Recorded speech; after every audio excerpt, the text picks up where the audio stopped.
দেশবাসী, আসসালামু আলাইকুম এবং অফুরন্ত শুভেচ্ছা সবার জন্য।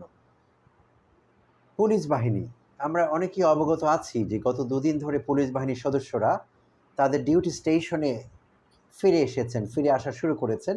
অনেকেই ইতিমধ্যে কাজে যোগদান করেছেন এবং তারা বেশ কিছুটা দ্বিধাদ্বন্দ্বের মধ্যে আছেন। তাদের মধ্যে কিছুটা ভয় ভীতিও কাজ করছে। তারা না আবার গণরোষের শিকার হন কখনো।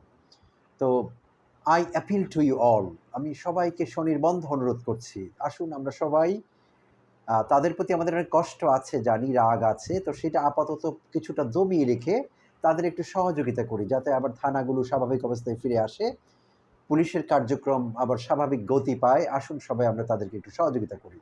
আর আমার এই অ্যাপিলের মানে কিন্তু এই না যে আমরা সবকিছু ভুলে গিয়েছি, আমরা সবকিছু ভুলে যাইনি।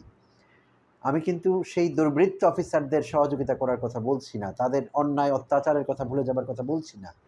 তাদের হিসেবটি আলাদা হবে। আমি সাধারণ পুলিশ বাহিনীর কথা বলছি, পুলিশের সাধারণ সদস্যদের কথা বলছি। থানা পর্যায়ে যারা আছেন, সাব ইন্সপেক্টর, থানার ওসি, ইন্সপেক্টর, তাদেরকে যাতে আমরা কাজ করবার সুযোগ করে দেই।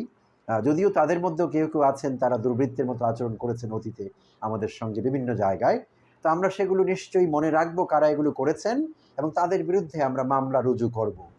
কোর্টে মামলা করব, পুলিশের কাছে মামলা করব, তাদেরকে কিন্তু আমরা ভুলে যাব না। এবং আমরা ইতিমধ্যে জেনেছি এবং দেখেছি, পুলিশের ভেতরেও কিন্তু তাদের বিরুদ্ধে বেশ বিষোদ্গার হচ্ছে। তাদের মধ্যে প্রচণ্ড উৎসাহ কাজ করছে।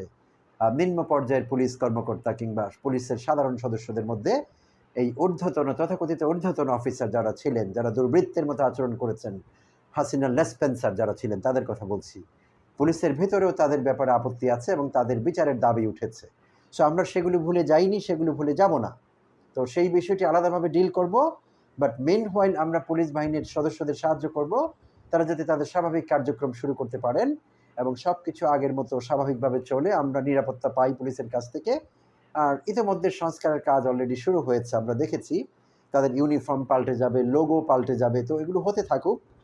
বাট ইতিমধ্যে তাদেরকে কাজ করবার সুযোগ দিতে হবে এবং আসুন তাদের যে তারা যে সেন্স অফ ইনসিকিউরিটি বা অনিরাপত্তা বোধে ভুগছে, সেটি যাতে এই মুহূর্তে তাদের মধ্যে কাজ না করে আমরা তাদেরকে সহযোগিতা করি এবং তাদেরকে কোনো রকম ভয় ভীতি প্রদর্শন না করি।